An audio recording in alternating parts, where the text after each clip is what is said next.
একটা গুরুত্বপূর্ণ ঘটনা দিয়ে শুরু করি, তাহলেই বুঝতে পারবেন বাংলাদেশের সাথে এই মুহূর্তে মোদির সরকারের অন্তরের জ্বালাটা কোন লেভেলের।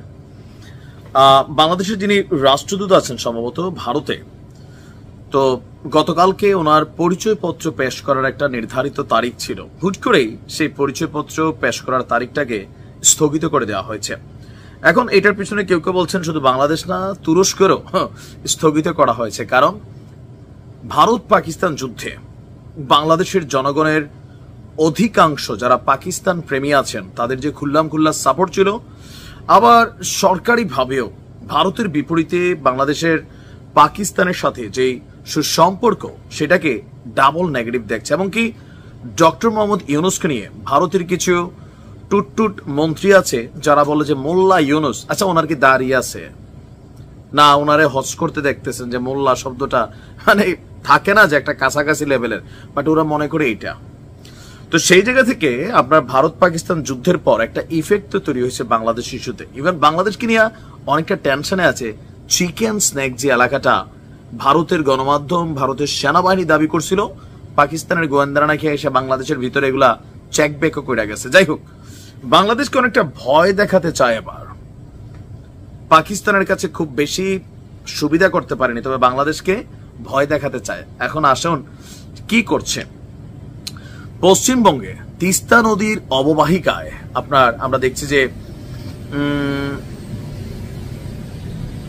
তিস্তা নদীর অববাহিকায় আপনার যুদ্ধকালীন প্রস্তুতির অংশ হিসাবে, কিসের যুদ্ধ, বাংলাদেশের সাথে তো যুদ্ধ নাই, বাট যুদ্ধকালীন প্রস্তুতির অংশ হিসাবে ভারতের সামরিক বাহিনী পূর্ণাঙ্গ সামরিক মহড়া শুরু করেছে। 3 দিন ধরে তিস্তা ফিল্ড ফায়ারিং রেঞ্জে তিস্তা প্রহার নামে এই মহড়া চালানো হয়েছে। মহড়ার জায়গাটি ভারতের চিকেন স্নেক বা শিলিগুড়ির করিডোরের একদম দরজার সামনে।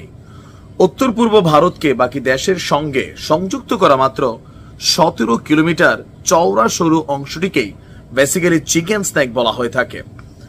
ভারতীয় সেনাবাহিনীর মুখপাত্র গুয়াহাটিতে এক অনুষ্ঠানে বলছে, তিস্তা প্রহার মহড়ায় নদী বিধৌত অঞ্চলের চ্যালেঞ্জিং পরিবেশে সেনাবাহিনীর যৌথ কমব্যাট স্ট্র্যাটেজি এবং যুদ্ধের প্রস্তুতি দেখানো হয়েছে।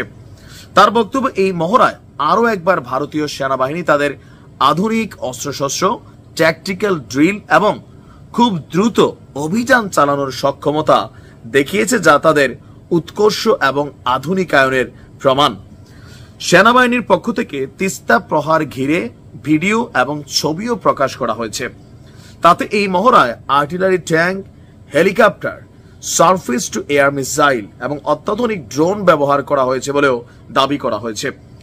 দিল্লিতে সেনাবাহিনীর একটি সূত্র বিবিসিকে বলছে, এই মহড়াকে ঠিক রুটিন এক্সারসাইজ বলা যাবে না, কারণ তিস্তার অববাহিকায় এই মাপের সামরিক মহড়া সাম্প্রতিক কালের মধ্যে কখনোই ঘটেনি।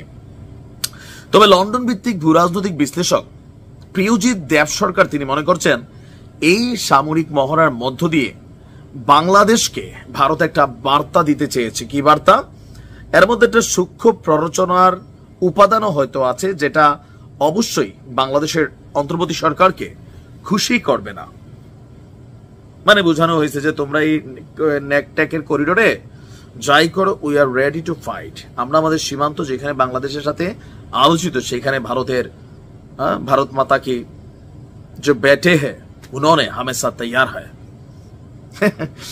এগুলা হচ্ছে কি, ধরেন জায়গা মতো দেখানো দরকার। পাকিস্তানের সাথে কাশ্মীরে দেখান, ওই চীনের সাথে দেখান। ভাই, আমরা ভারতের বিরুদ্ধে যুদ্ধ করার মতন হ্যাডম কিন্তু আমাদের নাই। এটা আছে ফেসবুকে ভারত আমরা জয় করে ফেলতে পারবো, কিন্তু প্রযুক্তি সামরিক দিক দিয়া ভারত তো দূরের কথা, এটা আমরা স্বীকার করি।